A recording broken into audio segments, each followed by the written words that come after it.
Portfolio क्या है, क्योंकि इसमें आप बहुत कंफ्यूज रहते हैं, डिटेल में समझेंगे फिर उसमें। अभी ओवरऑल एक व्यू ले लेते हैं, ठीक है। कोई समस्या है तो बताओ। जी मुकेश जी, ऐसे हमें भी जीने का अधिकार है, ऐसे हम नए कपड़े ना पहने हैं, रोज एक ब्लैक टी शर्ट पहने। बताओ एक बार। मजाक कर रही हूँ, कह रही है बिल्कुल वैसे दौड़ लगाने जाने वाले कपड़े हैं। साक्षात्कार की यदि बात की जाए तो इंटरव्यू,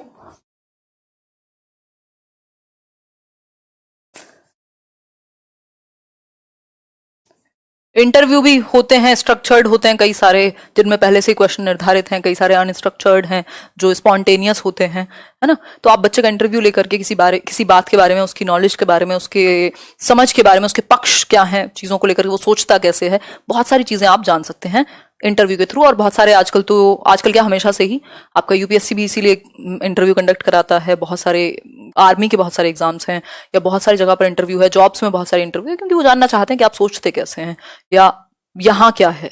ठीक है, पेपर तो आपने दे लिया, लेकिन दूसरा पक्ष भी दिखाइए। तो इंटरव्यू भी क्या है, एक टेक्निक है जांचने की। करा देंगे पूनम जी, एक वीडियो में अलग से करा देंगे। जी विकास, बहुत बढ़िया।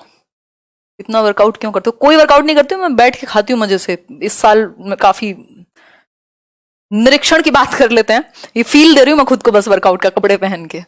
नेक्स्ट पे आते हैं निरीक्षण। मतलब आप टेस्ट कर लेंगे, टेस्ट दे देंगे एक बच्चे को। नेक्स्ट है दत्त कार्य। दत्त कार्य, अब इस निरीक्षण में आप बेसिकली, दत्त कार्य क्या है, होमवर्क दे दिया आपने उसको। पोर्टफोलियो, पोर्टफोलियो में काफी चीजें हैं, ये इंपॉर्टेंट है।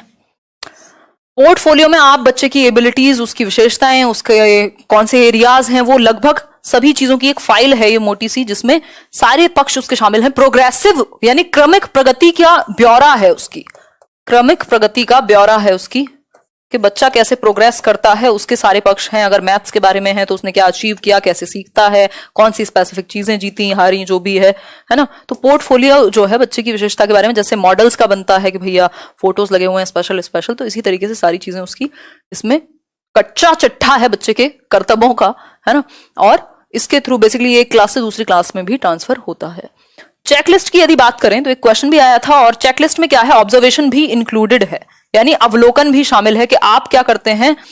पहले बच्चों को ऑब्जर्व करेंगे, तभी तो देंगे कि ये बिहेवियर में टिक है, ये चीज इसमें, ये चीज है, ये चीज नहीं है। तो चेकलिस्ट में टिक टिक टिक चलेगा। परीक्षण, कोई भी टेस्ट लेकर के आप उसको जांच सकते हैं कि समस्या है कहां। ठीक, अब कोई समस्या आपको है तो बताओ, फिर ही हम आगे बढ़ेंगे। छोटी सी बात और है, या हो सकता है ये खत्म भी हो गया हो, आई डू नॉट नो, बताइए एक बार।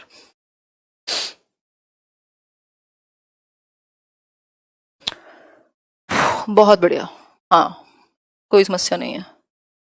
निरीक्षण बता दो। निरीक्षण होता है इंग्लिश में इंस्पेक्शन। तो मतलब आप देख रहे हैं, उसको ऑब्जर्व कर रहे हैं, जान रहे हैं, इंस्पेक्ट कर रहे हैं कहाँ समस्या है कहाँ नहीं, पूरा उसका सारी नोटबुक्स से लेकर के और सारा कुछ देखते हैं। स्कूल्स में भी होता है इंस्पेक्शन, के गुणवत्ता मेंटेन्ड है कि नहीं।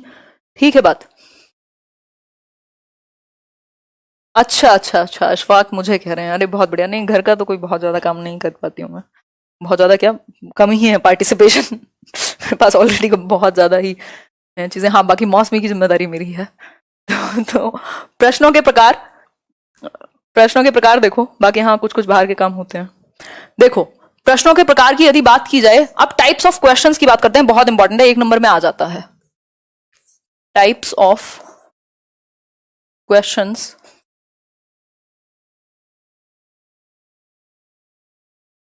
टाइप्स ऑफ क्वेश्चंस देख लेते हैं, कई प्रकार हैं। वस्तुनिष्ठ यानी ऑब्जेक्टिव टाइप,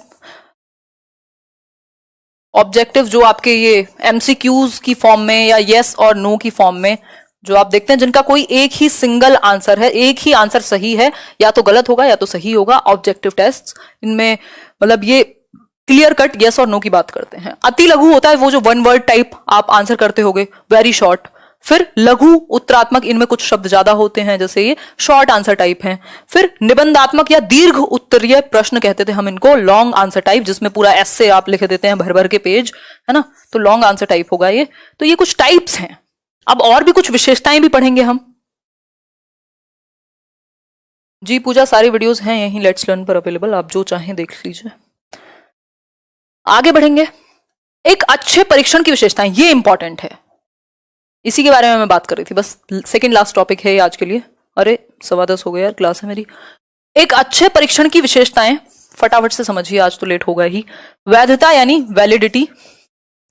वैलिडिटी का मतलब है जिस उद्देश्य के लिए, जिस गोल को लेकर के पेपर बनाया गया था वो पूरा होता है कि नहीं। अगर आपसे सीटेट में टीचिंग के क्वेश्चंस पूछने हैं, आपकी टीचिंग एलिजिबिलिटी टेस्ट करनी है, आपका टीचिंग एप्टीट्यूड टेस्ट करना है, तो क्वेश्चंस इसी तरह के होने चाहिए कि वो टीचर के लिए बने हों, वैध हों। ऐसा नहीं है एसएससी के क्वेश्चन आ जाएंगे। तो वैधता यानी जिस चीज के लिए बना है उसी चीज को वो फुलफिल कर पाए। आप एक ट्यूबलाइट भी लेने जाते हैं तो उस पर भी वैलिड लिखा होगा या टेस्टेड लिखा होगा।